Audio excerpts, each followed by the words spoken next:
Chaque pays a ses frontières et nous ne parlons pas métaphoriquement. Chaque pays possède réellement des frontières nationales, clairement définies. Mais même si de nombreuses frontières nationales ont toujours été considérées comme absolument sûres et évidentes, aujourd'hui la situation est quelque peu différente. Par exemple, Donald Trump parle du fait que le Groenland deviendra un jour américain. Xi Jinping précise que dans quelques années, Taïwan sera un territoire chinois. Et Poutine tente activement en ce moment de conquérir l'Ukraine. Nous observons que les frontières de nombreux pays changent, mais pas seulement à cause de Trump, Xi ou Poutine. Dans de nombreuses régions du monde, les frontières nationales se déplacent pour des raisons totalement différentes. Et dans cette vidéo, nous vous montrerons à quoi pourrait ressembler notre monde et ses pays dans quelques années seulement. Commençons par l'Ukraine. Depuis que la Russie a lancé une guerre d'agression contre l'Ukraine, les frontières du pays changent presque quotidiennement. Bien que sur les cartes officielles, elles continuent d'apparaître comme elles l'ont toujours été. Mais déjà, l'Ukraine n'est plus le pays qu'elle était il y a 3 ans, lorsque la guerre venait de commencer. Cela se voit principalement sur cette carte, qui date de quelques semaines et montre quelles régions de l'Ukraine sont déjà contrôlées par la Russie.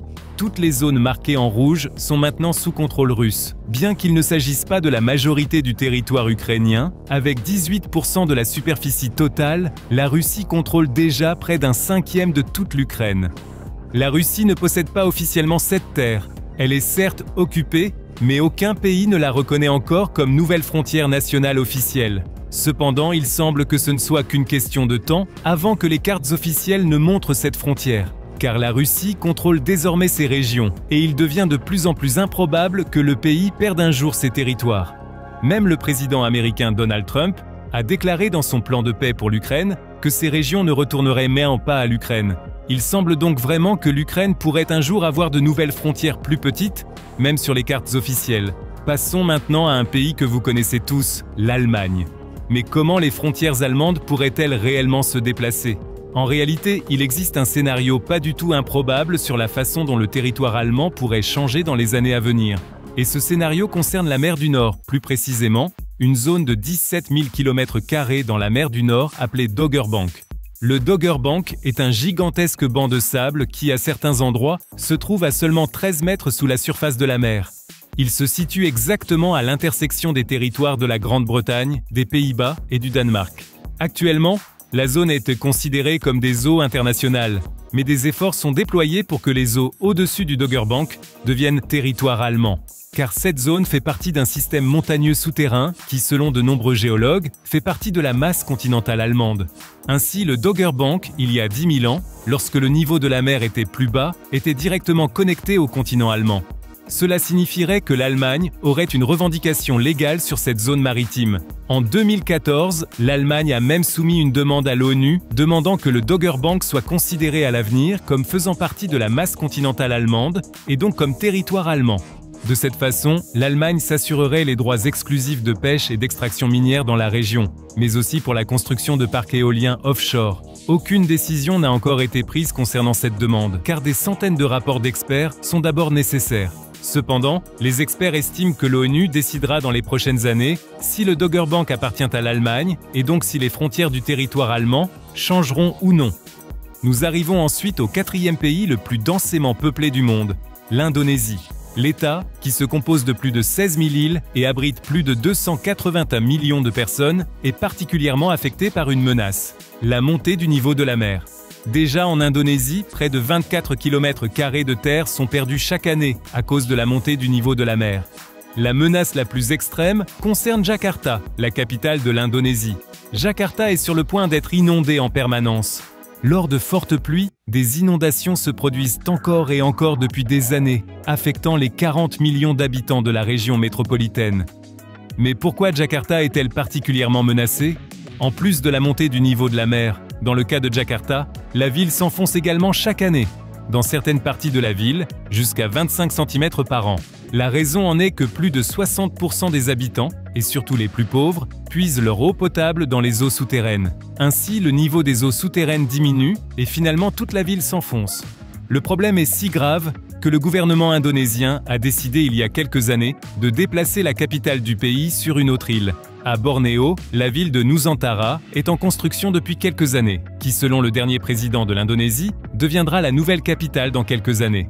Jakarta sera alors très probablement complètement sous l'eau. Nous allons maintenant vers l'une des grandes puissances européennes, le Royaume-Uni, qui comprend l'Angleterre, le Pays de Galles et l'Écosse. Mais comment les frontières pourraient-elles se déplacer là-bas? L'Écosse, ou plutôt les Écossais, ne veulent plus depuis longtemps faire partie du Royaume-Uni. Beaucoup exigent que l'Écosse devienne enfin un État complètement séparé.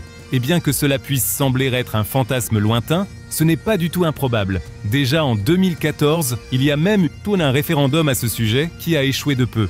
Et il devient de plus en plus probable qu'un nouveau référendum soit couronné de succès. Cela est principalement dû au Brexit, que de nombreux Écossais ne voulaient pas dès le départ, mais dont ils sont devenus involontairement partis. Pour cette raison, selon les sondages actuels, de plus en plus d'Écossais sont favorables à l'indépendance de leur nation.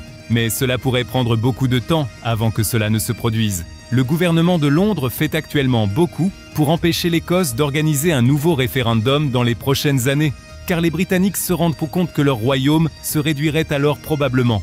Pourquoi se battre pour un territoire quand on peut simplement en créer un nouveau? C'est exactement ce que la Malaisie a pensé avec un projet absolument fou, la soi-disant Forest City. Au lieu de faire la guerre, la Malaisie a simplement décidé de créer un tout nouveau morceau de terre, et ce, d'une manière qui ressemble à un jeu vidéo. La Malaisie a permis le remblayage d'une île entièrement artificielle au milieu de l'océan. Cela semble absolument fou, mais cela a réellement fonctionné. Là où il n'y avait autrefois que de l'eau, se dresse maintenant une mégapole futuriste. Elle offre de l'espace pour 700 000 habitants et a été construite avec des logements de luxe, d'immenses complexes hôteliers, des centres commerciaux et de grands espaces verts. Tout cela a coûté 90 milliards d'euros.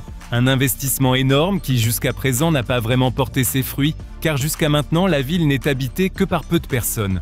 La Malaisie a ainsi conçu un nouveau morceau de la carte mondiale et étendu ses frontières nationales.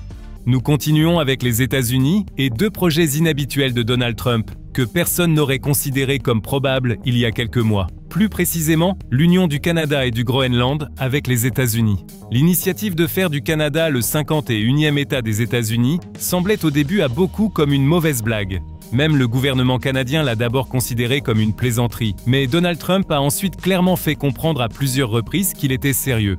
Cependant, la majorité des Canadiens est contre l'union des deux pays, et même aux États-Unis, seulement 20% soutiennent ce plan. Maintenant, vous pourriez vous demander, pourquoi Trump veut-il l'annexion du Canada en tout cas? Ce n'est pas facile à répondre. Officiellement, Trump explique que ce serait surtout économiquement meilleur pour les deux pays si le Canada rejoignait l'Amérique. Mais cela pourrait aussi être autre chose, principalement d'être inscrit dans l'histoire comme l'un des meilleurs présidents.